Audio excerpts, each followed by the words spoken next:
exposing the failure in Pennsylvania's 911 system. When seconds mattered, the lines went silent. Here's what happened.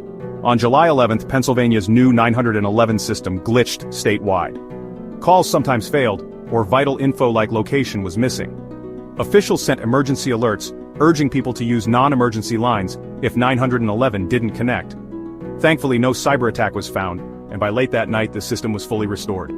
Investigators are still digging for the root cause, but for now, 911 is back online.